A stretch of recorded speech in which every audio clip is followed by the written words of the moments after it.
इस सभा को संबोधित करें। सफाई कर्मी से अनुरोध है कि कृपया मंच को सैनिटाइज करें। आप सभी को राजभाषा विभाग द्वारा की जा रही विभिन्न गतिविधियों के बारे में पता चला होगा। अब वो घड़ी आ गई है जिसका हम बेसब्री से इंतजार कर रहे हैं। इस सम्मेलन के प्रथम सत्र के व्याख्याता आदरणीय श्री विकास वैभव महोदय को मैं मंच पर आमंत्रित करना चाहूँगा। प्रथम सत्र का विकास है हिंदी के विकास में बिहार के कवियों की भूमिका।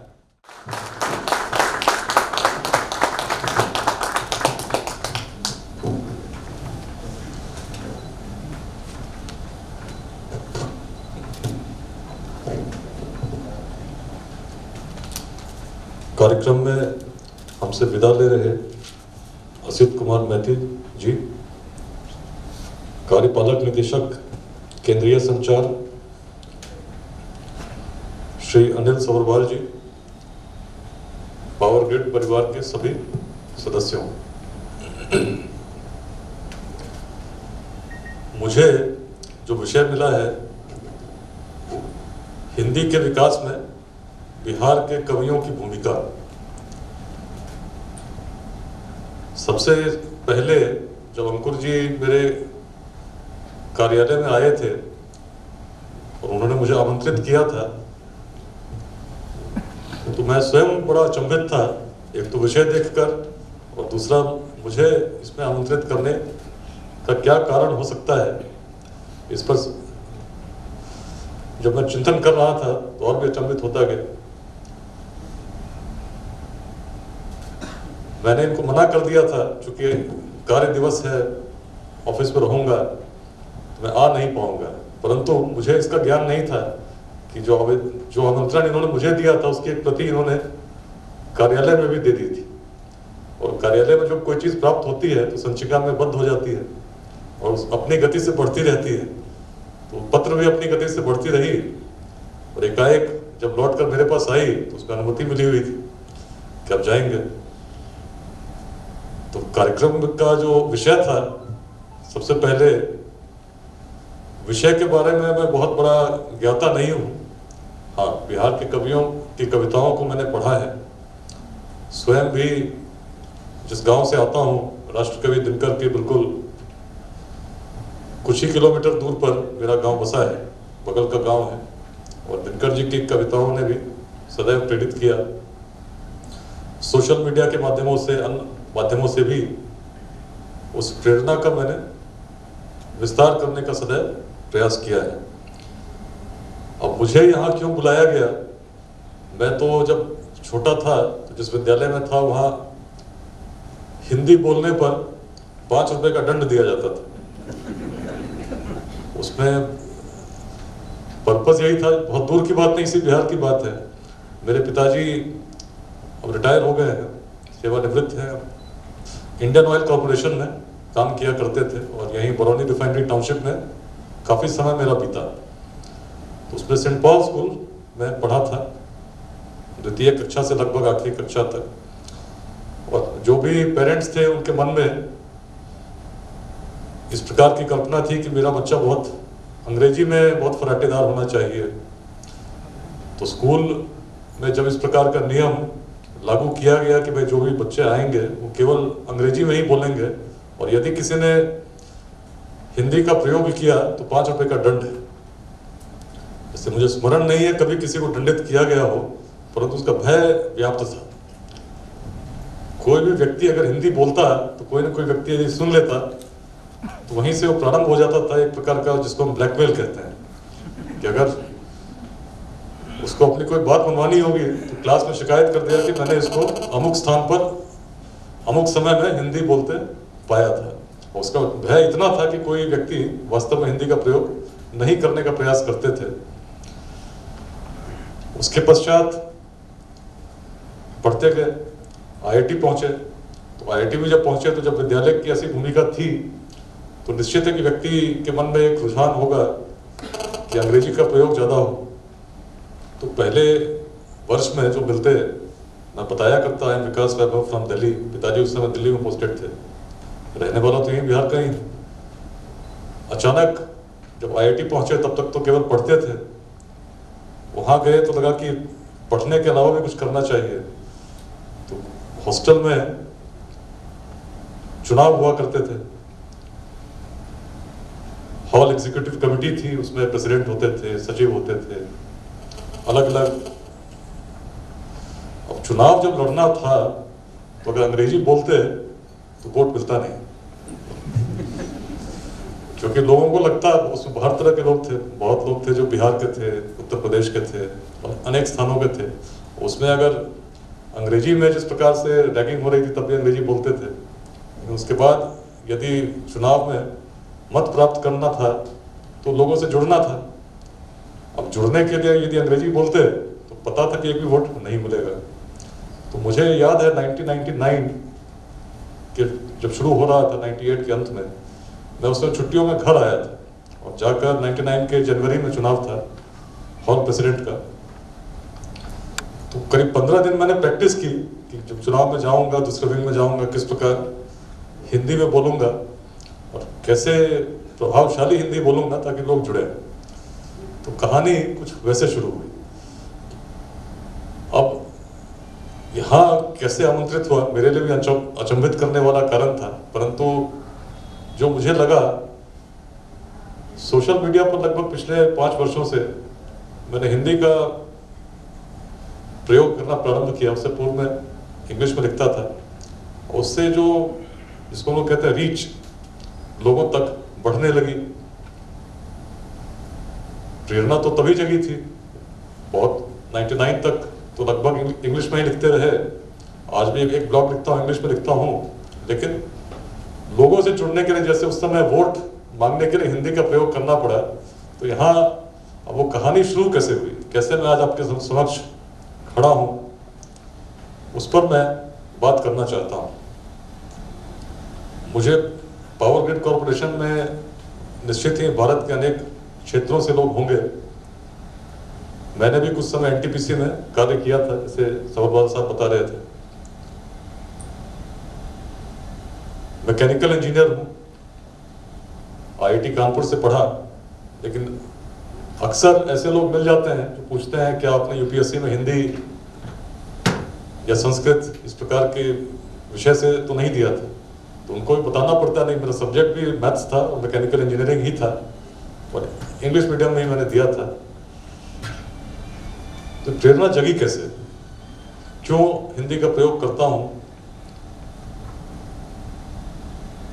क्यों लोगों को जोड़ने का प्रयास करता हूं, उसकी कहानी उसी समय की है जब बरौनी रिफाइनरी टाउनशिप में ही थे, उसी विद्यालय में थे जहां हिंदी बोलने पर 5 रुपए का दंड था। हम लोग एक पिकनिक पे इंडियन ऑयल की तरफ से ही नालंदा घूमने गए थे। उस समय मैं लगभग 8वीं कक्षा में था। तो जब मैंने नालंदा को देखा तो वास्तव में एक अजीब सी दृष्टि अपने आप जगी और लगने लगा कि कुछ ना कुछ इतिहास में ऐसा संदेश छुपा है जो पुकार रहा है। उस समय जब गांव जाता था तो देखता था कि जो लोग थे, जो विद्यार्थी थे, किसी न किसी प्रकार से येन केन प्रकारेण परीक्षा में किस प्रकार सफल होना है उसके लिए प्रयासरत रहते थे। किस प्रकार पर्ची बनेगी, किस प्रकार पर्ची क्लासरूम में भेजी जाएगी, कौन लेके आएगा, यदि स्वयं परीक्षा नहीं दे सके तो उनके स्थान पर परीक्षा कौन देगा, उसकी तैयारी कैसे हो। तो सब विद्यार्थी इसी प्रकार की चीज़ों में व्यस्त दिखते थे। अब परीक्षा कैसी होती होगी वो तो ठीक है, जो परीक्षा में सफल हो जाते थे उनके मन में रहता कि किस प्रकार शिक्षक बन जाएं, शिक्षक बनने के लिए किसको किस प्रकार से प्रभावित करना पड़ेगा। उसके विपरीत जब नालंदा गया तो लगा कि इतने दूर विदेशों से लोग यहाँ पढ़ने आते थे। वही क्षेत्र है जहाँ आज के विद्यार्थी परीक्षा पास करने के लिए भी शॉर्टकट्स खोज रहे हैं और परीक्षा में सफल होने के बाद भी परिश्रम करके किस प्रकार से सेवा को अर्जित किया जा सकता है उस प्रकार से नहीं सोचते हुए वैसे सोच रहे हैं। तो एक टोटल डिस्कनेक्ट है। इतिहास पढ़ने की और प्रेरणा जगी। उसके बाद पिताजी की पोस्टिंग हो गई भोपाल। अभी तक तो बिहार में थे, उससे पहले वैसे आसाम में थे। लेकिन जब भोपाल पहुंचे तो केंद्रीय विद्यालय में पढ़ता था, अचानक बिहारी शब्द से परिचय हुआ। बिहार में जब तक थे कोई बिहारी नहीं बोलता था, अचानक बिहारी बोले जाने लगे। तो शुरू में तो कुछ अजीब नहीं लगा, बट कुछ दिनों में लगा कि बिहारी शब्द का प्रयोग बड़े, जिसको हम कहते हैं डेरोगेटरी मैनर, उसमें किया जा रहा है। उसने मन को बहुत कचोटा। इतिहास की एक भूख जग चुकी थी। नालंदा को मैंने देखा था।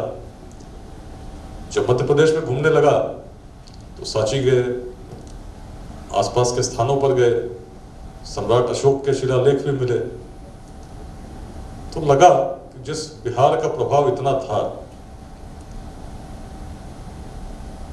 उसके विषय में यदि इस प्रकार की भावना जन्मी है तो कहीं ना कहीं तो कुछ त्रुटि है, कमी है, जो कालांतर में ध्वस्त हो गई। उस परंपरा को हम आगे ले नहीं जा सके। तो जब मैं बिहार को देखता तो सबसे पहले जो भाव जगता है कि किसी काल में और उस काल में, जैसे हम लोग जब बात करते हैं, प्राचीन काल में सबसे महत्वपूर्ण ज्ञान के स्रोत किसको मानते हैं? जैसे भारत में यदि कल्पना करें तो किसको हम लोग कहते हैं ज्ञान का भंडार है, स्रोत है? वेदों को कहते हैं कि सबसे पहले जो विजडम का नॉलेज हाउस वेद है। लेकिन वेदों में भी सबसे उत्कृष्ट जिस सोच को हम कहते हैं उसको हम वेदांत कहते हैं, जिसको वेदों का अंत कहा जाता है। और वेदांत उपनिषदों को जब हम पढ़ते हैं तो जिस क्षेत्र की उसमें सबसे अधिक चर्चा है, जिस क्षेत्र के विद्वानों की चर्चा है, जिस क्षेत्र के विद्वानों के मध्य संवादों की चर्चा है, वह क्षेत्र कौन सा है? मिथिला की बात होती है, राजा जनक की बात होती है, याज्ञवल्क्य की बात होती है, महिला विदुष, उस समय महिलाओं की भी बात होती है। हम देखते हैं किस प्रकार सभाओं में, जो सबसे प्राचीन काल था, उसमें महिलाओं में भी इस प्रकार का कॉन्फिडेंस था कि सभाओं में जाकर सबसे बड़े विद्वानों से प्रश्न करने की क्षमता रखती थी। उसमें गार्गी, मैत्रेयी, इन लोगों का नाम प्रमुख रूप से उपनिषदों में हम पाते हैं। तो ऐसी भूमि थी जिससे ज्ञान की परंपरा उस समय थी, जिसको हम वैदिक काल कहते हैं, और केवल पुरुषों तक सीमित नहीं थी, उसमें महिलाएं भी सम्मिलित थी। जब इतने प्राचीन काल में बीज जिस भूमि में होंगे तो निश्चित ही आने वाले समय वृक्ष रूप तो धारण करना ही था। वैसा ही हुआ। आप देखेंगे दर्शन का विकास जिस प्रकार से होता गया, तो बौद्ध दर्शन को हमने देखा, जैन धर्म के दर्शन को देखा, अनेक प्रकार के तत्व सिद्धांत इस भूमि पर उनके उद्गम स्थल के रूप में हम लोगों ने देखा। विश्वविद्यालयों की स्थापना देखी, नालंदा और विक्रमशिला की बात हुई। लेकिन जो विचार थे, किस प्रकार के विचार थे? जैसे अब याज्ञवल्क्य की मैंने बात की, तो याज्ञवल्क्य के बारे में जब हम लोग पढ़ते हैं तो एक सभा की चर्चा होती है। अनेक प्रकार के संवाद हैं, उसमें एक सभा की चर्चा होती है जिसमें संपूर्ण भारत के अलग अलग क्षेत्रों से विद्वानों को आमंत्रित किया गया था। उनसे उसमें निर्णय ये होना था कि सबसे बड़ा विद्वान कौन है। तो उस समय उस काल की कल्पना कर सकते हैं जब संचार के माध्यम भी ऐसे नहीं थे, आज की तरह मार्ग भी विकसित नहीं थे, परंतु फिर भी संपूर्ण भारत से अलग अलग क्षेत्रों से जब इस प्रकार की घोषणा हुई कि सबसे बड़े विद्वान को, ब्रह्मज्ञानी को उसकी उपाधि दी जाएगी, और उसमें पुरस्कार भी बड़ा विचित्र रखा गया था उस समय के हिसाब से। उस पर एक सहस्त्र गाय, 1000 गाय जिनके सींग पर स्वर्ण बढ़ा हुआ था, इस प्रकार का पुरस्कार उसमें मिलना था जो भी व्यक्ति ऐसा होते। तो जब सभा प्रारंभ हुई तो बड़े बड़े विद्वान आए थे। जब उनसे कहा गया कि जो व्यक्ति स्वयं को सबसे बड़ा विद्वान समझता हो वो बताएं कौन है, तो बिल्कुल सन्नाटा छा गया। कोई व्यक्ति कितना भी बड़ा विद्वान हो, उसके मन में ये कहना कि मैं सबसे बड़ा विद्वान हूँ, ये अपने आप में बड़ा एक ऐसा विषय है जिसमें कोई भी व्यक्ति निश्चित रूप से संकोच करेगा। तो जब थोड़ी देर ऐसा सन्नाटा रहा, तब याज्ञवल्क्य उस समय युवा थे, खड़े हुए और अपने शिष्य को कहा, सौमिश्रवा, इन गायों को हाँक कर ले चलो। तब खलबली मच गई।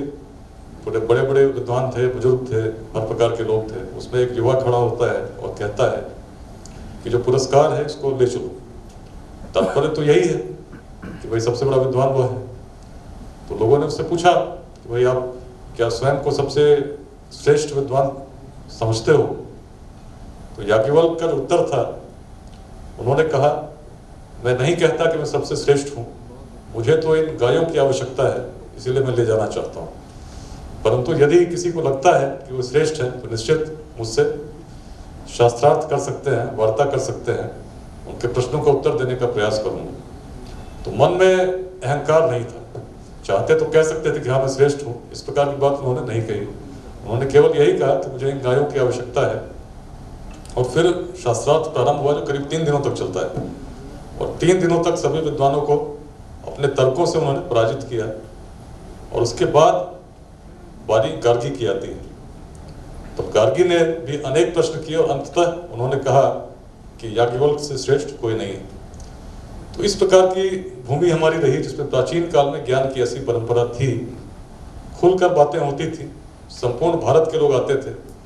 और बाद में जब चीजें बनने लगी तो इनका रूप और भी अलग था। जब नालंदा के इतिहास को हम पढ़ते हैं, विक्रमशिला के इतिहास को पढ़ते हैं, और विक्रमशिला के इतिहास को पढ़ने के साथ साथ उसको तो हम जीवंत रूप में आज भी देख सकते हैं। जो तिब्बत की बौद्ध धर्म की परंपरा है वो पूर्णतः विक्रमशिला से ही प्रेरित है। विक्रमशिला के आचार्य के द्वारा ही स्थापित की गई है और उसको जीवंत रूप में हम देखते हैं। जो भी आज पेंटिंग की शैली है जो तिब्बती लोग करते हैं, उनकी जो भाषा है, उनकी जो लिपि है, सबका विकास विक्रमशिला विश्वविद्यालय में ही हुआ था। एक समय, उस समय बीच में जब ऐसा आया, जब आदि शंकराचार्य भी संपूर्ण भारत का भ्रमण कर रहे थे और किसी एक ऐसे विद्वान की तलाश कर रहे थे जो सबसे बड़ा कर्मकांडी हो, जिसका ज्ञान उस प्रकार का हो, तो तब भी उन्हें पता मिथिला का ही मिला था और कुमारिल भट्ट का मिला था। तो ऐसी भूमि रही जो प्राचीन काल से ज्ञान की भूमि थी। वर्तमान को अगर आज भी देखते हैं, अखबार में पढ़ेंगे, तो बहुत सारी चीजें आपको द्वेलित करती हैं। अगर शौर्य की बात करें, अभी सवरवाल साहब बोल रहे थे किस प्रकार पूर्वी भारत से लेकर अफगानिस्तान तक हमारी सीमाएं थी। उस काल में जब तकनीक विकसित नहीं थे, प्रौद्योगिकी ऐसी नहीं थी। ये तो इतिहास की बात हुई जिसको हम जानते हैं। पाटलिपुत्र का करीब 2500 वर्षों का इतिहास है। तो उससे भी बहुत पहले जब महाभारत की हम लोग बात करेंगे तो एक प्रकार का प्रभाव दिखता है। महाभारत में एक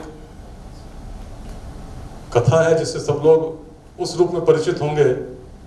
आपने जरासंध का नाम सुना होगा, और जरासंध का किस प्रकार वध हुआ है यह भी निश्चित ही, जो सीरियल बना था उस एपिसोड आए थे उसमें भी आपने देखा होगा। कथा बड़ी विचित्र है और कथा में बहुत सारे संदेश समाहित हैं। उस काल में जब महाभारत लिखी गई होगी तो राजगीर की जब कल्पना की गई, जरासंध को जब जरासंध के विषय में बताया गया तो स्वयं भगवान श्री कृष्ण ने कहा कि जरासंध का भय ऐसा है कि उन्हें अपनी राजधानी को मथुरा से हटाकर द्वारका ले जाना पड़ा। कारण यह था कि जब कंस का वध हुआ तब जरासंध और कंस संबंधित थे, और जरासंध को जब क्रोध आया तो जरासंध ने अपनी गदा घुमाई और गदा को जब फेंका तो मथुरा के समीप जाकर गिरा। उसी भय से भगवान श्री कृष्ण ने अपनी राजधानी बदल दी। तो काव्यात्मक भाषा हो सकती है जो महाभारत में जिसका वर्णन किया गया, परंतु उसका तात्पर्य यही है कि जरासंध का प्रभाव इतना था कि मथुरा तक आप समझ सकते थे, मथुरा तक कभी भी जरासंध की पहुंच थी। और यही कारण था जब इस प्रकार की हस्तिनापुर में चर्चा हो रही थी कि किस प्रकार से साम्राज्य को बढ़ाया जाए, तो सबसे बड़ी चुनौती के रूप में जरासंध ही समक्ष था। उस समय जरासंध के यहाँ एक यज्ञ चल रहा था जिसमें अनेक राजाओं को बंदी बनाया गया था, उनको रखा गया था।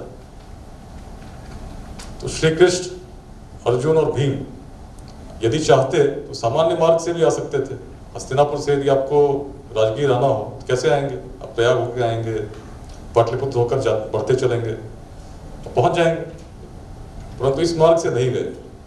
मार्ग भी उत्तर कुरुप, नॉर्दर्न यूपी, उससे घुसकर नेपाल से होते हुए गंडक जहां बिहार प्रवेश करती है वहां से आए और लगभग सोनपुर के पास उन्होंने गंगा पार की और गोरखगिरी, इसको बराबर की गुफा कहते हैं जहानाबाद में, उस पर चढ़कर जब उन लोगों ने राजगीर को देखा तब श्री कृष्ण ने कहा कि इसको किसी भी सीधे युद्ध में जीता नहीं जा सकता, छद्म युद्ध में ही हम जीत सकते हैं। और फिर निर्णय हुआ किस प्रकार मल्ल युद्ध के लिए आमंत्रण जरासंध को दिया जाए और शेष कथा आप जानते हैं। तो शौर्य की जो सीमा थी इस प्रकार की थी उस काल में। और बाद में जो हुआ, मौर्य साम्राज्य की हम लोगों ने बात की, परंतु मौर्य साम्राज्य से पूर्व जब नंद साम्राज्य चल रहा था उस समय भी उसका प्रभाव ऐसा था कि जब अलेक्जेंडर दूर यूनान से बढ़कर आया और उसकी सेना को बताया गया किस प्रकार की सेना मगध की है, जिसमें जब चलती है तो उसके धूल में सूर्य भी छुप जाता है, तो इस प्रकार की किंवदंतियां प्रचलित थी उस काल में। और यूनान की सेना पर उसने ऐसा प्रभाव डाला कि सभी सैनिकों ने आगे बढ़ने से मना कर दिया। ग्रीक इतिहासकार लिखते हैं किस प्रकार विश्व विजय का निर्णय लेकर जो अलेक्जेंडर बढ़ा था और इतने देशों को जीतता आया, जब उसे गंगा की ओर जाना था तो उसके सैनिकों ने विद्रोह कर दिया। 3 दिनों तक अलेक्जेंडर अपने तंबू के अंदर बंद हो गया और जब निकला तब उसने एक प्रकार का भावात्मक संदेश सैनिकों को देने का प्रयास किया, परंतु उसका भी प्रभाव नहीं हुआ। इस प्रकार का भय मगध की सेना का था और अंततः उसे वहीं से लौटना पड़ा। और लौटने के क्रम में कहीं सिंध के आसपास एक युद्ध में जख्मी हुआ, जिस जख्म के कारण रास्ते में ही मार्ग में आगे जाकर उसकी मृत्यु भी हुई। तो इस प्रकार का शौर्य उस काल में था। उद्यमिता की अगर हम बात करें, जिसको हम कहते हैं एंटरप्रेन्योरशिप, बिहार में उस समय अनेक प्रकार के व्यापार चलते थे। नौकाओं का आवागमन होता था पूर्वी तट से, जो अनेक देशों में जाते थे, अनेक क्षेत्रों में जाया करते थे। अगर आज हम थोड़ी बहुत इतिहास का अध्ययन करते हैं, गूगल पे सर्च आप करेंगे चंपा अगर आप सर्च करेंगे तो आप पाएंगे कि चंपा के विषय में जो भी जानकारी मिलती है वो वियतनाम की मिलती है, क्योंकि वियतनाम करीब 3री शताब्दी से लेकर 17वीं शताब्दी तक चंपा के नाम से जाना जाता था। लेकिन चंपा के नाम से क्यों जाना जाता था? चंपा क्या है? बौद्ध ग्रंथों को जब हम पढ़ेंगे तो चंपा को विश्व का सबसे प्रथम नगर के रूप में उसने वर्णित किया गया है। और चंपा कहीं और दूर की बात नहीं थी। चंपा वर्तमान जो आज भागलपुर जिला है उसमें नाथनगर नाम का एक छोटा सा कस्बा है। चंपा के अवशेष उसी में दबे हुए हैं। संपूर्ण नाथनगर, उसके पास चंपानगर भी एक बस्ती है, प्राचीन चंपा वही है। उस काल में, जिसको हम कह सकते हैं 600 ईसा पूर्व, एक व्यापार के केंद्र के रूप में चंपा का विकास हुआ और दक्षिण पूर्वी एशिया अन्य क्षेत्रों से व्यापारी आया करते थे। उनके जहाज ताम्रलिप्ति से लेकर चंपा तक आते थे, जहां पर उनका सामान फिर सड़क मार्ग से अन्य क्षेत्रों में जाया करता था। जब वे लोग आते रहे होंगे तो चंपा की जो सभ्यता थी उस समय की, उसने कुछ ऐसी प्रेरणा जागृत की कि बाद में अपने देश का नाम तक उन लोगों ने चंपा रखा था। तो ऐसे प्राचीन क्षेत्र में जब मैं एक विद्यार्थी के रूप में देखता कि वर्तमान बड़ा उद्वेलित करने वाला है। अब जैसे मेगास्थनीज की बात हुई तो मेगास्थनीज ने जब लिखा था अपने इंडिका में, जिसके अंश मिलते हैं, संपूर्ण पुस्तक तो नष्ट हो गई, उसने पाटलिपुत्र को उस समय का विश्व का सबसे अच्छे नगरों में उसने वर्णित किया है। आप कल्पना कीजिए जिस व्यक्ति ने उस समय विश्व का सर्वश्रेष्ठ नगर पाटलिपुत्र को बताया हो, उस समय जो रहते होंगे पाटलिपुत्र में, आज से करीब 2300 वर्ष पूर्व। उससे अगर कहा जाता कि भाई ये बताओ कि आज से 2300 वर्ष बाद पाटलिपुत्र का भविष्य कैसा होगा, तो जो उस समय सबसे श्रेष्ठ नगर में रहता हो निश्चित ही इस प्रकार की कल्पना करता होगा कि बाद में जब आज हम श्रेष्ठ हैं तो और आगे जाएंगे, जिन चीज़ों को लेकर हम पूरे विश्व में प्रसिद्ध हैं उनकी प्रसिद्धि और विस्तृत होगी।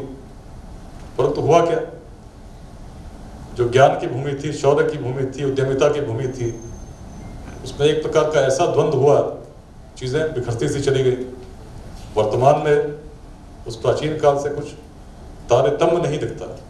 अगर आज कहें ज्ञान की भूमि है तो दूसरी तरफ तस्वीरें दिखती हैं जिसमें किस प्रकार से परीक्षाओं में सफल होने के लिए अनेक प्रकार के यत्न करते हुए लोग पाए जाते हैं। मैं दानापुर में सहायक पुलिस अधीक्षक था, एकाएक गोलियों की आवाज़ आई, पता किए भाई क्या हुआ, तो पता चला कि परीक्षा में थोड़ी कड़ाई हो गई। 2005 की बात, कड़ाई हुई तो बिल्कुल पत्थर चलने लगे, विद्रोह हो गया और अंततः भीड़ को नियंत्रित करने के लिए गोलियां चलानी पड़ी। अनेक प्रकार की चीजें होती हैं। अब कहीं बिहार में घूमने चले जाइए तो परीक्षा केंद्र के बाहर अगर भीड़ दिख गई पता चल जाता परीक्षा हो रही। ये चीजें देखने में मिलती हैं। तो एक तो है कि भाई जो चल रहा है चलने दीजिए, और दूसरी तरफ यदि मन में ये भाव जगे कि जब प्राचीन काल में हम ऐसे थे तो आज ऐसे क्यों हैं, क्यों ना इसमें कुछ किया जाए। हर व्यक्ति यदि यही सोच ले कि जैसा है ऐसा ही चलेगा तो चीजें बदलेंगी क्या। किसी न किसी को किसी न किसी रूप में कुछ तो योगदान करना होगा। यदि किसी भी रूप में हम मानते हैं कि ऐसे यशस्वी पूर्वजों के हम वंशज हैं, यदि समस्या को छोड़ देंगे कि जैसा है चलता रहे, तो मैं भी चाहता तो कर ही सकता था। आईआईटी में था तो अनेक प्रकार के लोगों से साक्षात्कार हुआ, सबके अपने अपने एजेंडा से लाइफ में सब हर व्यक्ति सफल होना चाहता था। अधिकांश व्यक्ति आज विदेशों में हैं और अपने कार्य कर रहे हैं, प्रसन्न हैं। परंतु मेरे मन में एक प्रेरणा जगी, और उसके कारण एक तो इतिहास था ही था, साथ में वर्तमान था। जब आईआईटी की मैंने परीक्षा दी तो 1997 में ज्वाइंट एंट्रेंस दिया था, बड़ी मेहनत करके परिश्रम के साथ दिया था, और जब देकर आए तो अत्यंत प्रसन्नता के साथ सोए।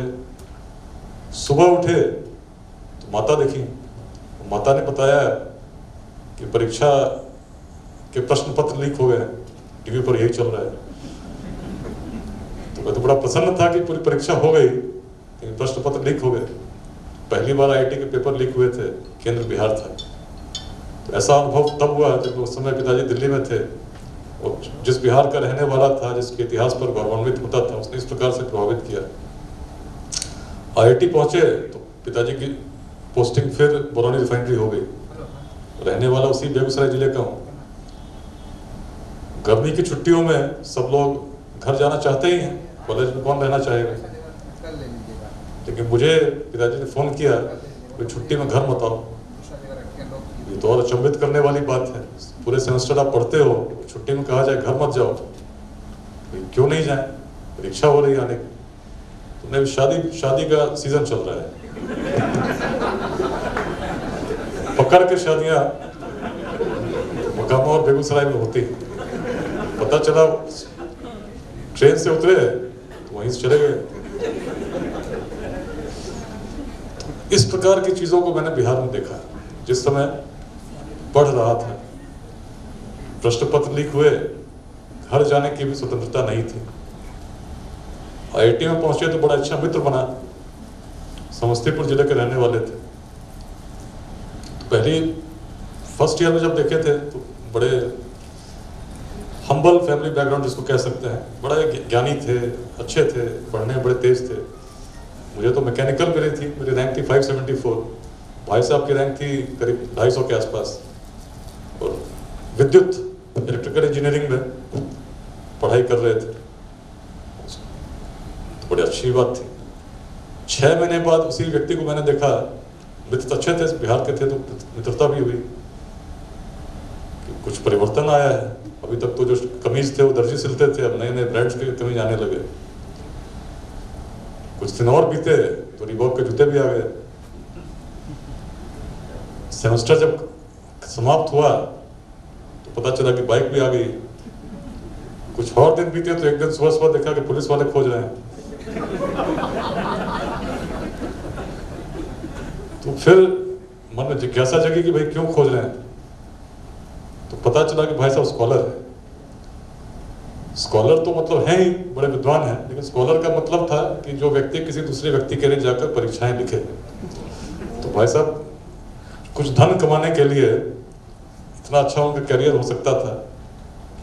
IIT कानपुर तक पहुंचे, लेकिन उसके बाद जो एक लालसा थी कि बहुत जल्दी कुछ अर्जित कर लिया जाए, उसके कारण इस चक्कर में फंस गए।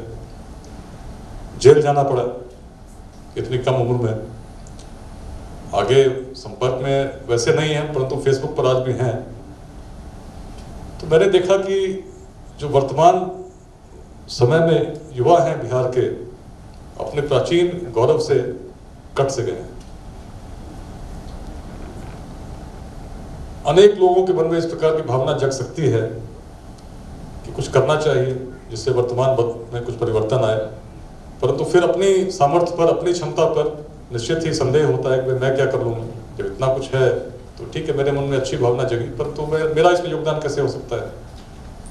और मैं तो एक मैकेनिकल इंजीनियर था, IIT में पढ़ाई करता था। उसी समय सिविल सेवा की प्रेरणा मन में जगी कि कम उम्र में किस प्रकार से एक नेतृत्व प्रदान कर सकता हूँ, और यदि बिहार पहुँचे तो आंशिक ही सही, लेकिन कुछ न कुछ योगदान यदि मैं करूँ तो मेरे जो संतुष्टि होगी निश्चित इस प्रकार की होगी कि जब समस्या थी तो उससे दूर नहीं भागे। क्योंकि यदि कहीं चला भी जाता हूँ लौट के तो फिर वहीं आना है, फिर वहीं पहुँचूंगा, वही उन्हीं समस्याओं को देखूंगा, तो निश्चित ही मन में ये प्रश्न होगा कि भाई इसमें मेरा योगदान क्या था।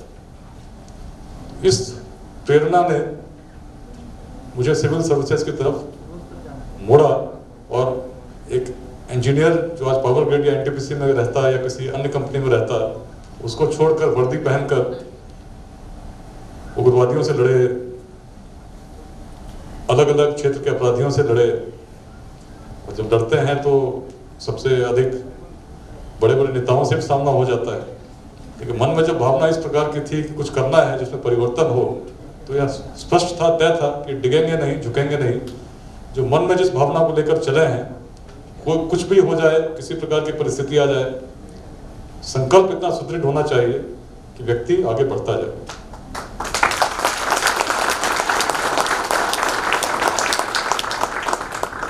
अनेक प्रकार के द्वंद्व आए। इस छोटे से सेवा अवधि में करीब 18 वर्ष सेवा के पूर्ण होने जा रहे हैं। अनेक प्रकार के संघर्ष हुए, बड़ी तनाव वाली नौकरी है, लेकिन उस प्रेरणा ने सदैव प्रेरित किया और आज भी प्रेरित करती रही है। अब ऐसी प्रेरणा जब मन में हो, जब समस्या को आप देखते हो और आपको लगे कुछ होना चाहिए, तो निश्चित है अकेला तो आदमी कुछ कर नहीं पाएगा। तो जिन क्षेत्रों में भी, जिन जिलों में पोस्टिंग हुई, तो जैसे 2 उदाहरण मैं देना चाहता हूँ। पटना का सिटी एसपी था 2006 में, और अचानक रातों रात 1 दिसंबर 2006 की बात है, मुझे फोन आया कि आपको बगहा का नया पुलिस अधीक्षक बनाया गया है और रात में ही आपको योगदान देना है। कारण क्या था? 4 किसानों की हत्या हो गई थी और उसके बाद पुलिस के विरुद्ध एक जनाक्रोश के रूप में आंदोलन हुआ था, जिसमें 2 लोग पुलिस फायरिंग में मारे गए थे। तो सरकार ने बिल्कुल लगा कि स्थिति नियंत्रण में नहीं है, तो नए पुलिस अधीक्षक को भेज दिया जाए। तो नजदीक था, पटना में ही था, तो दिखता होगा। तो निर्णय हुआ कि भाई इनको भेज दिया जाए रात बगहा, युवा हैं, चले भी जाएंगे। तो चल तो दिए, चले, उसमें मार्ग भी इतने अच्छे नहीं थे।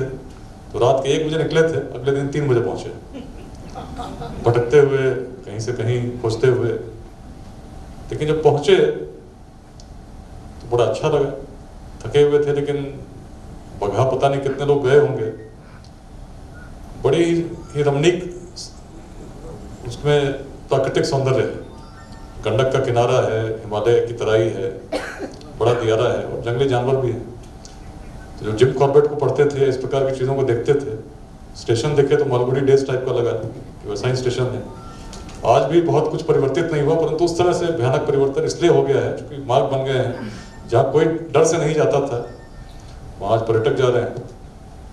उस समय जो कहानी थी, बगहा को मिनी चंबल कहा जाता था, क्योंकि अनेक प्रकार के दस्यु गिरोह जिसको कहते थे, जंगल पार्टी कहते थे, तो किडनैपिंग्स किया करते थे। और किडनैपिंग्स भी ऐसी करते थे जिसमें तरह तरह की सुविधाएं थी।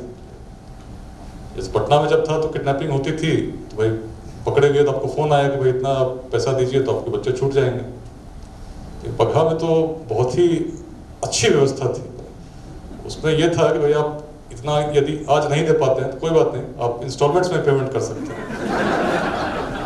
तो आप ले जाइए, नहीं करेंगे तो फिर उठा लेंगे। दूसरी बात, जैसे यहाँ तो केवल पैसे मांगे जाते थे, वहाँ पर लिस्ट आती थी। लिस्ट में तरह तरह की चीज़ें, जैसे कितना किलो चावल, कितना किलो गुड़, कितने 10 चांद मार्का की लुंगी, देसी चाहिए वो भी किस ब्रांड की चाहिए, उस प्रकार की लिस्ट आती थी और लिस्ट दी जाती थी। और स्थान बताया जाता, अमुक स्थान पर अमुक तिथि पे आप आएंगे, और उसके नीचे गैंग का मुहर लगता था। हर गैंग का अपना मुहर था, जिसपे गैंग के सरदार का नाम और नीचे लिखा रहता था बिहार सरकार। और ये व्यवस्था बहुत समय से चल रही थी। और अपहरण भी जो होते थे तो केवल सामान्यतः तो एक व्यक्ति का सुनते हैं, परंतु यह श्रद्धा पर थी। मन किया तो पूरी जीप में उठा के लेके चले गए, जितने पैसेंजर थे सब चले गए। और जिसका जो सामर्थ्य था पता किया गया, उसके बाद उसी सामर्थ्य के अनुसार सुविधा के साथ आप पेमेंट कर सकते थे। जो स्टैटिस्टिक्स थी उसमें लगभग 100, किसी साल में 70 इस प्रकार के केस रजिस्टर होते थे। परंपरा चल रही थी। क्षेत्र आसान नहीं था। मुझे पहली बार जब रेड हुआ तो 2 लोग किडनैप थे, उनको खोजने हम लोग गए थे। बाद में जब मिले तो बताया कि आप तो बगल से निकले थे। गन्ने की जो खेती होती है उसको पता भी नहीं चलता कौन आपके बगल में बैठा होगा, तो उसी गन्ने के खेत में रखते थे और रखना भी आसान था। गन्ना चूस कर भी लोग सर्वाइव कर जाते थे। तो अगर एक आध दिन खाना नहीं मिला तो चलो आज गन्ना ही चूस लो। इस प्रकार की व्यवस्था चल रही थी, जिसमें जो क्रिमिनल्स थे उनके खेती भी होती थी, शादियां भी होती थी, उनके बच्चे भी थे। और जितने भी दियारा की जमीन थी, सरकारी जमीन थी या किसी की जमीन थी, उसको इन लोगों ने कब्जा कर रखा था। तो शुरू में जब गया, पहली किडनैपिंग हुई तो मैंने पुलिस हेडक्वार्टर को बताया कि भाई बड़ा परेशान था, पटना में था, तो एक किडनैपिंग पर पूरा शहर लगता था कि जल सा रहा है, कैंडल मार्चेस निकल रहे हैं। बगहा में जब हुआ तो कहा गया कि भाई आप परेशान होने की आवश्यकता नहीं है, वहाँ होता रहता है। मन में विचार ऐसा जो इतिहास से प्रेरित हो, बिहार में कुछ करना चाहता हो, आपको कहा जा रहा है कि भाई होता रहता है, मन तो शांत बैठेगा नहीं, मन उद्वेलित होगा, लगेगा कुछ किया जाए। ऐसा ही कुछ हुआ।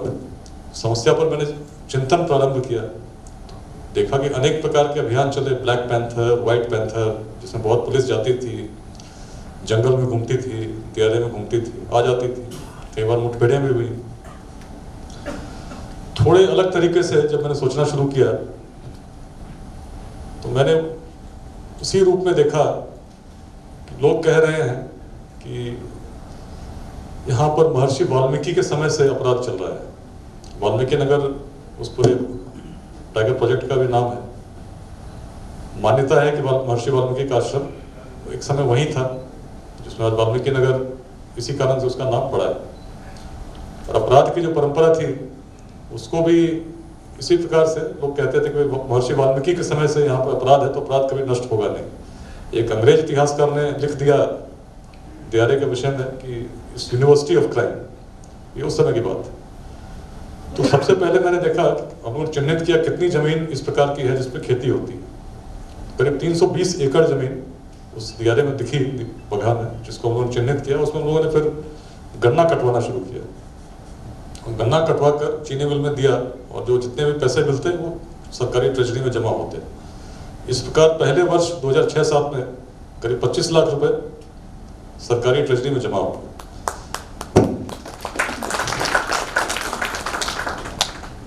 उसका असर ये हुआ कि जो जितने गैंग्स थे, तो हर गैंग में सरदार के साथ करीब 20 लोग, किसी में 40 लोग, इस प्रकार की व्यवस्था थी। सबको मंथली सैलरी भी मिलती थी, छुट्टी भी मिलती थी। तो जो आर्थिक रीढ़ पर हमला हुआ तो उनकी व्यवस्था चरमरा गई। जितने लोग साथ में चलते थे तो उसमें फिर बहुत लोग तो मजदूरी करने दिल्ली चले गए, कहीं और चले गए, गैंग्स टूटने लगे। दूसरा काम हम लोगों ने ये किया, रेड्स चल रही थी, 1-2 मुठभेड़ हुए, उसमें लोग मरे भी, लेकिन जो कहते थे कि वाल्मीकि के समय से चल रहा है, तो परिवारों को हम लोगों ने इसी से प्रेरित करना शुरू किया कि दृष्टिकोण बदलो। यह मत सोचो कि वाल्मीकि के समय से चल रहा है, तो ये चिंतन यह करो कि यदि वाल्मीकि नहीं बनते, रत्नाकर ही रहते, तो क्या आज हम उन्हें याद करते? वाल्मीकि ने अपने जीवन में निर्णय लिया, रत्नाकर थे, रत्नाकर से वाल्मीकि बने। आज समस्त विश्व उनको जानता है, प्रसिद्ध है, पूछता है। क्यों न तो अपने जो परिवार के सदस्य हैं, जो एक दुष्चक्र में फंसे हुए हैं, कभी भी पुलिस का रेड हो सकती है, सदैव जान का भय रहता है, उनको समझाइए, कुछ तो करें अपनी भूमि के प्रति। यदि थोड़ी भी संवेदना होगी तो समाज की मुख्य धारा में आए, आत्मसमर्पण कर दें। बातें शुरू हुई, परिवारों को हम लोगों ने बताना शुरू किया। एक व्यक्ति ने, एक गिरोह ने आत्मसमर्पण किया, तो जो उस समय हमने बातें कही, हमने सरकारी नीति के अनुसार पूर्ण भी किया, श्रृंखला बन गई। जब लोगों ने देखा रेट चल ही रहे हैं, आर्थिक रेट इस प्रकार से नष्ट हुआ है, और हमारी बात होने लगी, हम लोगों ने प्रयास किया। और विशेष रूप से पुलिस में भी बहुत ऐसे लोग होते हैं जो पुलिस में भी, यहाँ बिहार में पुलिस एसोसिएशन चलते हैं, जिसमें चुनाव होते हैं, लोग बनते हैं, बाकी काम तो नहीं करते, बातें अच्छी करते हैं। तो उनको ही लगाया गया, भाई आप लोग जब चुनाव जीत सकते हैं, सब कुछ, क्यों ना आप जाके इनके परिवारों से बात करें। और बड़ा अच्छे रिजल्ट मिले। ऐसे तो कोई काम नहीं करते थे, राजनीति करते थे पुलिस में, तो उनको जब लगाया गया इस काम में, तो उसके परिणाम बड़े अचंभित करने वाले थे। तो कुल मिलाकर करीब 1.5 वर्षों में 26 डकैतों ने आत्मसमर्पण किया, जिसमें सबसे जो उस समय के सबसे बड़े अपराधी, जिसपे करीब 130 मुकदमे थे, जब उनके द्वारा आत्मसमर्पण कर दिया गया, तो समझिए कि वहाँ पूरी परंपरा एक समय से चल रही थी, जिसको यूनिवर्सिटी ऑफ क्राइम कहते थे, मिनी चंबल कहते थे, नष्ट हो गई। किडनैपिंग्स 100 थी, 50 थी, 2008 में इट वॉज 0, कोई किडनैपिंग नहीं हुई। ये परिवर्तन मैंने सामने होते देखा। उसी तरह उसके बाद रोहतास गए, अभी आपने सुना होगा। तो रोहतास जब गए तो वहाँ भी वैसी ही परिस्थिति थी। कुछ समय पूर्व डीएसपी विक्रमगंज, पटना से 2 घंटे का रास्ता है, विक्रमगंज में ही आसपास शहीद हुए उग्रवादियों के मुठभेड़ में। अनेक थानों पर हमले हुए थे, अनेक पुलिसकर्मी शहीद हुए थे। एक बड़े भय का माहौल था। और रोहतास किले की तो बात छोड़ दीजिए, वहाँ तो जाना संभव ही नहीं था, क्योंकि चढ़ने में भी करीब 1 किलोमीटर की चढ़ाई थी, उसके बाद 6 किलोमीटर तक पैदल जाना पड़ता था, और अघोषित कब्जा उस पर उग्रवादियों का था। स्वतंत्रता के बाद पहले डकैतों का कब्जा था, बाद में उग्रवादी उसे प्रशिक्षण स्थल के रूप में उसका प्रयोग कर रहे थे। 15 अगस्त 26 जनवरी काले झंडे लहराते थे। मन में प्रेरणा थी कि भाई कुछ करना चाहिए, जो व्यवस्था है बदलनी चाहिए। तो शुरू में पुलिस वाला प्रयोग हुआ, काफी फोर्सेस आई, ऑपरेशन विध्वंस हम लोगों ने चलाया। नजदीकी मेरे साथ 2 मुठभेड़ हुए, अच्छी रिकवरीज हुई, लेकिन लग गया कि भाई इससे चीजें बदलेंगे नहीं, कुछ समय के लिए शांति होगी, फिर अशांति होगी। तब जिस प्रकार से इतिहास को प्रेरणा बनाकर बगहा में मैंने कार्य किया, रोहतास में रोहतास किले को जब मैंने देखा, तो जितने भी आदिवासी थे, चाहे उरांव थे, चाहे खरवार थे, किले को अपने उद्गम स्थल के रूप में जानते थे और उससे प्रेरणा ग्रहण करते थे। उग्रवादियों को संरक्षण भी मुख्य रूप से इन्हीं आदिवासी समुदाय के लोगों द्वारा दिया जाता था। तब हम लोगों ने संवाद प्रारंभ किया, सोन महोत्सव नाम से एक सामुदायिक पुलिसिंग का आयोजन प्रारंभ किया, जिसमें पुलिस सुदूर क्षेत्रों में जाती थी, मैं भी जाता था, वहीं रुकते थे, और लोगों को बुलाकर उनसे हम बात करके कैंप्स लगाया करते थे, जिसमें मुख्य रूप से प्रेरणा ये होती कि तुम्हारे पूर्वज इतने यशस्वी थे जो रोहतास किले जैसे कीर्तिमान को स्थापित कर सकते थे, तो क्यों आज ऐसा भय व्याप्त है कि बाहरी तो छोड़ दीजिए, अपने जिले के लोग भी रोहतास किले तक नहीं आ पाते हैं। क्यों ना कुछ ऐसा करें, जीवन सबको मिलता है, कुछ ऐसा करें, कुछ आंशिक ही सही, कुछ योगदान करें जिससे वर्तमान में कुछ परिवर्तन हो, भविष्य बदल जाएगा। आने वाली पीढ़ियों के प्रति यदि आपका कोई दायित्व बनता है तो वर्तमान में कुछ योगदान करने का प्रयास कीजिए। उग्रवादियों का नाम हमने नहीं लिया, लेते तो लोग जुड़ते नहीं, लेकिन इस प्रकार की भावना निश्चित रूप से मन में जागृत करने का प्रयास किया कि कुछ करना चाहिए। और आपका इतिहास बड़ा गौरवशाली था, रोहतास किला उसका जीवंत प्रतीक है। बात बड़ी छोटी है, लेकिन जो बात हृदय से निकलती है हृदय तक जाती है। असर धीरे धीरे ये हुआ कि आदिवासियों ने उग्रवादियों के विरुद्ध विद्रोह का बिगुल फूंक दिया। जहां उनको आसानी से शरण मिल जाया करती थी, बहुत ही कठिन क्षेत्र है। यदि आप जाएंगे जीटी रोड पे, आपको दिखेंगे किस प्रकार की पहाड़ी है, जिसमें कोई सोच नहीं सकता था यहाँ पर। और उग्रवादी जो थे उसको अपना लिबरेटेड जोन कहते थे, वो तो हमारा लिबरेटेड जोन है। लगभग शुरू में स्थिति ऐसी ही थी कि जो एसपी भी था उसको भी लगता था कि ये तो मेरे बस का है ही नहीं। परंतु जब लोगों का समर्थन मिलने लगा तो कहाँ आते थे, कहाँ जाते थे, हर प्रकार की सूचना तुरंत पुलिस को मिल जाती। और ऐसा प्रभाव पड़ा कि जो आप कल्पना नहीं कर सकते थे हो गया। उग्रवादियों को भी आत्मसमर्पण करना पड़ा शस्त्रों के साथ। जिन लोगों ने उस समय कुछ प्रोजेक्ट्स लगाए होंगे, किस प्रकार लेवी की मांग होती होगी, चीज़ें होती होंगी, चीज़ें बदल गई बिल्कुल। उसके कुछ समय बाद जो चीज़ें थी वो कहीं दिखती नहीं थी, अदृश्य हो गई। चीज़ें बदल सकती हैं। तो अपने छोटे से अनुभव में एक विद्यार्थी के रूप में मैंने बताया किस प्रकार से मैंने देखा, एक प्रेरणा जगी। सेवा में जो बड़ी बड़ी समस्याएं थी, थोड़े से अलग प्रकार से चिंतन करने पर किस प्रकार से उसमें परिवर्तन हो सकता है, मैंने देखा।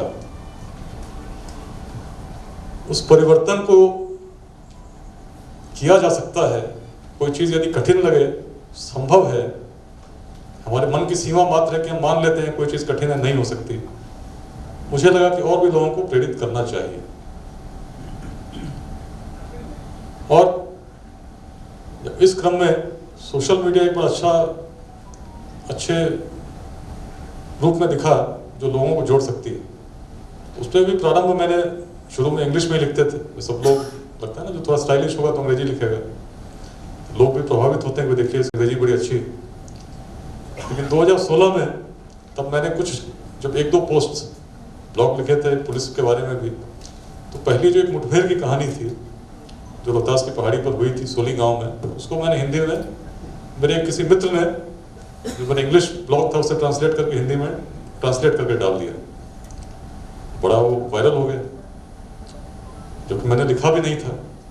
उसके बाद एक दो पोस्ट फिर मैंने हिंदी में जब की, और मेरी जो हिंदी है बड़ी, उसमें प्रयास ये रहता है कि तत्सम शब्दों का प्रयोग ज़्यादा हो, जो तद्भव शब्द हैं उनका प्रयोग कम हो यथासंभव। तो उसने धीरे धीरे और लोगों को जोड़ना शुरू कर दिया। तब मैंने देखा कितनी शक्ति है अगर हम राजभाषा का प्रयोग करते हैं। आज जब जाता हूँ बिहार में, कहीं भी घूमता हूँ, तो हर गांव में निश्चित ऐसे व्यक्ति मिल जाते हैं जिन्होंने कभी पढ़ा होगा। जो कहानियां मैंने आपके साथ साझा की, इसके बारे में हो सकता है इससे अधिक विवरण उनके पास उपलब्ध हो। कारण है राजभाषा के प्रयोग से लोग जुड़े।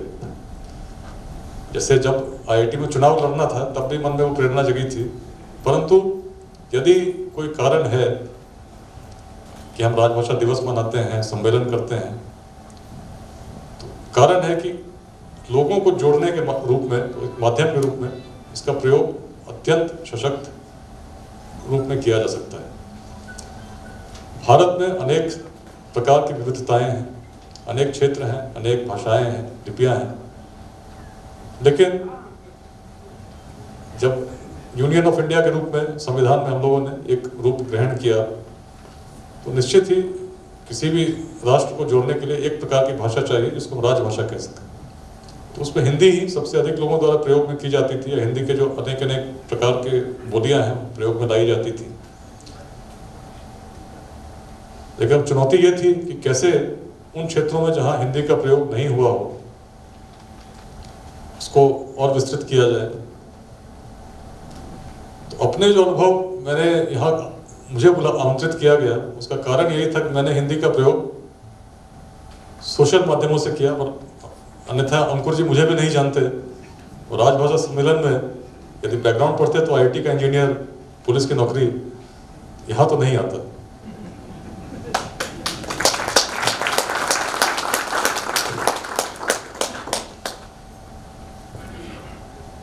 तो मैंने जो अपनी पूरी कहानी आपके साथ साझा की, कहानी का सारांश यही था कि मन में एक प्रेरणा जगी जिसको मुझे लगा कि लेकर आगे चलना चाहिए, और जब प्रेरणा जगी तो मुझे लगा केवल स्वयं तक सीमित इसको नहीं रखना चाहिए, और लोगों में और विशेष रूप से युवाओं के साथ विस्तृत करना चाहिए कि क्षमताओं में कमी नहीं है। यदि व्यक्ति चाहे तो छोटी सी सोच भी अगर शुद्ध हो, हृदय से निकली हो, और उसके प्रयास पूरे पुरुषार्थ के साथ किया जाए तो जो चीज़ें असंभव लगती हैं वो संभव हो सकती हैं। मन की उन सीमाओं को लांघने की आवश्यकता है, और लोगों को यदि जोड़ना हो तो राजभाषा से बढ़िया जो हिंदी है भारत में, अन्य कोई भाषा हो ही नहीं सकती।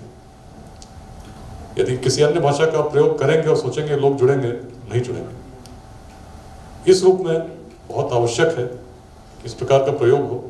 और जो कविताओं की बात हुई, विषय था कवियों की भूमिका, तो आप पाएंगे कि आज के समय में जब भी कोई सभा होती है तो निश्चित ही हम कवियों को उद्धृत करते हैं, और संसद में हो चाहे कहीं हो, राष्ट्रकवि दिनकर की पंक्तियां सभी को निश्चित ही प्रेरित करती हैं। अनेक पंक्तियां हैं, जैसे जब मैं पढ़ता था, वह प्रदीप जो दिख रहा है झिलमिल दूर नहीं है, थक कर बैठ गए क्या भाई मंजिल दूर नहीं है। जब पढ़ता हूँ परीक्षा में ऐसी अनेक पल आते हैं जब लगता है बिल्कुल सब टूट सा गया है, तो सफल नहीं हो सकते। जब उन पंक्तियों को दोबारा पढ़ता, फिर से पढ़ता, तो मन में फिर से एक प्रकार का आत्मविश्वास जगता कि नहीं, किया जा सकता है। उसमें एक पंक्ति ऐसी थी जिसने बहुत छुआ, और अधिक ले जांच, और अधिक ले जांच, देवता इतना क्रूर नहीं है, थक कर बैठ गए क्या भाई मंजिल दूर नहीं। किसी भी भाषा में, जैसे इतनी लंबी बात मैंने की, यदि कविताओं के माध्यम से करें तो बहुत छोटी सी पंक्तियों में बहुत बड़ी बातें कह दी जाती हैं, जिसको स्मरण करना भी आसान है, और स्मरण के साथ साथ एक एक शब्द में एक प्रकार की प्रेरणा जगती है।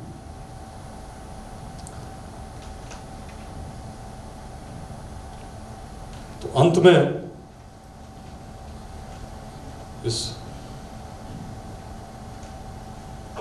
मैं अपनी एक कविता जो मैंने लिखी थी, जो मेरी प्रथम कविता है, सुनाना चाहता हूं।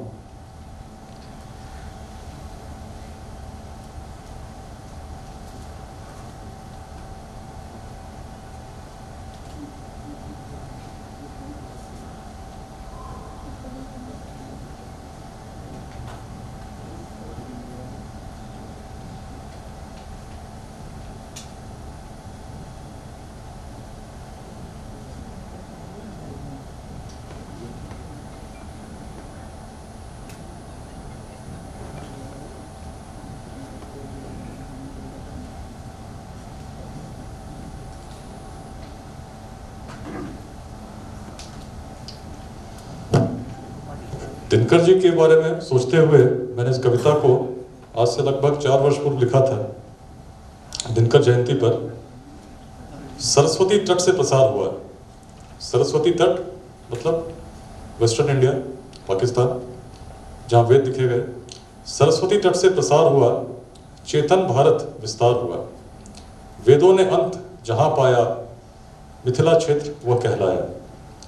याज्ञवल्क्य जहाँ प्राचीन हुए, मंडन वहीं समीचीन हुए। विद्यापति को जन्म दिया, जनक राज पर गर्व किया। ज्ञान प्रकाश उत्कर्षित हुआ, विश्व लाभान्वित हुआ। क्षेत्र अत्यंत हो हर्षित, संपूर्ण भारत में था पुलकित। चूंकि मूल रूप से प्रारंभ में किस प्रकार की प्रेरणा थी मिथिला की, उसको जहाँ वेदों ने अंत पाया। चूंकि परिवर्तन है रित, चूंकि परिवर्तन है रित, मिथिला भी हुई काल विकृत। चूंकि परिवर्तन है रित, मिथिला भी हुई काल विकृत। काल द्वारा हुई ग्रसित, भला किसे था यह जनित। ग्रस्ता था परतंत्र त्रास, ग्रस्ता था परतंत्र त्रास। बौद्धिक परंपरा हुई सशंकित। पूर्व विरासत पर गौरवान्वित, थी भविष्य प्रति चिंतित। पूर्व परंपरा पर गौरवान्वित, मिथिला की बात हो रही है, थी भविष्य प्रति चिंतित। आशा गंगा पर कर केंद्रित, आशा गंगा पर कर केंद्रित। सपूत दर्शन को लालायित। बौद्धिक परंपरा को बढ़ाना था, पूर्वज ऋण चुकाना था। अब मिथिला की कल्पना हुई कि मिथिला किस प्रकार अपनी परंपरा को देखती है और चाहती है और गंगा की तरफ देख रही है। मंदाकिनी तट पर उदय, दिनकर बना राष्ट्रीय हृदय। मंदाकिनी तट पर उदय, दिनकर बना राष्ट्रीय हृदय। राष्ट्र ने भी शीघ्र पहचाना, राष्ट्र कवि नाम गया जाना।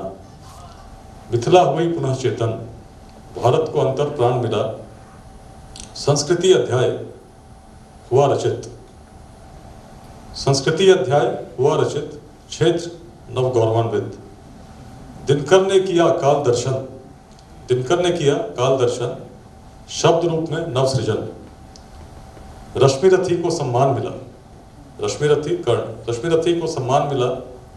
काल दोष से त्राण मिला, रश्मिरथी को सम्मान मिला। काल दोष से त्राण मिला। त्याग युधिष्ठिर धर्म को, त्याग युधिष्ठिर धर्म को गदा गांधीव का ध्यान मिला। दिनकर जी की एक कविता है, हृदय युधिष्ठिर को न यहाँ जाने दे उसको स्वर्ग धीर, पर फिरा हमें गांडीव गदा लौटा दे अर्जुन भीमवीर। ये कविता लिखी गई थी चीन का जब युद्ध हो रहा था चीन से, उस समय की बात थी। अंतिम पंक्तियां थी इस कविता की। सिमरिया में पूछे मंदाकिनी, सिमरिया में पूछे मंदाकिनी, दिनकर क्या अब मौन है। सिमरिया में पूछे मंदाकिनी, दिनकर क्या अब मौन है। चिंतित भारत भविष्य पर, मिथिला क्या पुनः गौण है। दिनकर है जीवित स्मृति, दिनकर है जीवित स्मृति, पर प्रेरणा लेता कौन है। यदि राष्ट्र कवि का है सम्मान, यदि राष्ट्र कवि का है सम्मान, नहीं केवल पुष्पदान। यदि राष्ट्र कवि का है सम्मान, नहीं केवल पुष्पदान। नव युवा से आशान्वित, नव युवा से आशान्वित, भारत मांगे स्वार्थ बलिदान। नव सृजन के निमित्त, दिनकर मार्ग मांगे अग्र प्रस्थान। तो ये कविता मिथिला और दिनकर मेरी पहली कविता थी। इसके बाद भी मैंने करीब 5 कविताएं और लिखी, जिसमें भाषा और क्लिष्ट होती चली गई। मूल रूप से अंत में यही कहना चाहूँगा कि बिहार के इतिहास की हम लोगों ने बात की। ज्ञान की भूमि थी, शौर्य की भूमि थी, उद्यमिता की भूमि थी, जिसने मुझे भी प्रेरित किया। परंतु आज के समय में जब देखता हूँ, वर्तमान में देखता हूँ किस प्रकार से चीज़ें नष्ट होती गई, तो उसमें दिखता है कि जब भी प्राचीन काल की जब कल्पना करते हैं तो एक प्रकार का सामंजस्य था। अर्थशास्त्र को पढ़ेंगे कौटिल्य के, तो उसमें पाएंगे कि राजा का अपना धर्म था। अनेक प्रकार के लोग किस प्रकार से अपनी स्वतंत्रता के साथ समाज हितों में योगदान कर सकें, उसके लिए व्यवस्था थी। बाद में जब बौद्ध धर्म का प्रभाव बढ़ा तो अनेक प्रकार के शासकों में एक प्रकार की यह भावना भी जगी कि बौद्ध धर्म को बढ़ाया जाए, जिसके सबसे बड़े प्रतीक सम्राट अशोक थे। परंतु उससे राजतंत्र पर काफ़ी प्रभाव पड़ा। जिस शौर्य की हम लोग बात करते थे उस पर भी काफ़ी प्रभाव पड़ा। विद्रोह भी हुआ, बाद में शुंग आए जिन्होंने मौर्य काल को समाप्त किया। गुप्त काल आया जिसमें फिर से एक प्राचीन गौरव उस प्रकार का, उस शौर्य की कल्पना साकार होती दिखी। परंतु चीज़ें स्थापित रूप से नहीं रह सकी।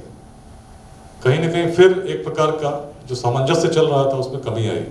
जैसे हम लोग कहते हैं, जैसे किसी भी अन्य संस्कृति को आप देखेंगे तो कोई कहता है धर्म सबसे बड़ा है, कार्ल मार्क्स कहते हैं अर्थ सबसे बड़ा है, सिगमंड फ्राइड कहते हैं काम सबसे बड़ा है, लेकिन भारत की जब कल्पना करते हैं तो 4 पुरुषार्थों के रूप में एक सामंजस्य देखते हैं। जब हम कहते हैं धर्म अर्थ काम मोक्ष 4 पुरुषार्थ हैं, उस प्रकार का जब सामंजस्य होगा तो समाज आगे बढ़ता है।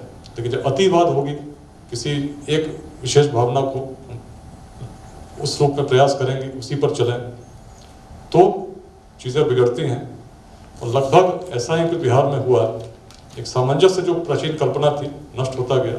अतिवाद से शासक भी प्रभावित हुए, समाज में भी अनेक प्रकार की ऐसी व्यवस्थाएं बनी जिससे जो प्राचीन परंपरा सामंजस्य पर आधारित थी नष्ट होती चली गई। आज की स्थिति में जो युवा हैं उनको अगर आप देखेंगे तो जातिवाद से अत्यंत प्रभावित है। हर क्षेत्र में छोटे छोटे वादों में ग्रसित है। चिंतन भी उससे ग्रसित हो चुका है। जिस क्षेत्र ने कभी वेदांत को देखा हो उसके चिंतन में वो चीज़ें परिलक्षित नहीं होती। उद्यमिता की कमी है, करना चाहते हैं परंतु शॉर्टकट से करना चाहते हैं। इनमें परिवर्तन होना चाहिए। चूंकि अनेक क्षेत्रों से आप आए होंगे परंतु आज बिहार में हैं, तो उस प्राचीन प्रेरणा को निश्चित रूप से यदि आप अनुभव करेंगे और लोगों तक बताएंगे, कुछ ना कुछ परिवर्तन में आपका भी योगदान अवश्य होगा। और उसमें यदि राजभाषा का प्रयोग करेंगे तो आपकी भी जो रीच है निश्चित बढ़ेगी, लोगों से जुड़ाव बढ़ेगा। तो यही मैं कहना चाहता हूँ और आपको इस अवसर पर आपके भविष्य के लिए भी हार्दिक शुभकामनाएं देना चाहता हूँ। और मुझे यहाँ आमंत्रित करने के लिए एक ऐसे विषय पर जिसका मैं बहुत बड़ा ज्ञाता नहीं था, मैं अंकुर जी का और जिन लोगों ने भी चुना होगा उनका हृदय से धन्यवाद देना चाहता हूँ। धन्यवाद। जय हिंद। ही आपका व्याख्यान अत्यंत प्रेरणादायी है और इस व्याख्यान के लिए आपका बहुत बहुत धन्यवाद। आपने अपने व्यस्ततम कार्यक्रम के बावजूद यहाँ उपस्थित होकर हमारा मान बढ़ाया है। इसके लिए पूरे पावर ग्रिड परिवार की ओर से आपका हार्दिक आभार एवं साधुवाद। अब मैं मंच पर आमंत्रित करना चाहूँगा महाप्रबंधक मानव संसाधन श्री SK माझी सर को कि वो मंच पर आए और हमारे प्रथम सत्र के मुख्य अतिथि श्री विकास वैभव सर को स्मृति चिन्ह प्रदान करें।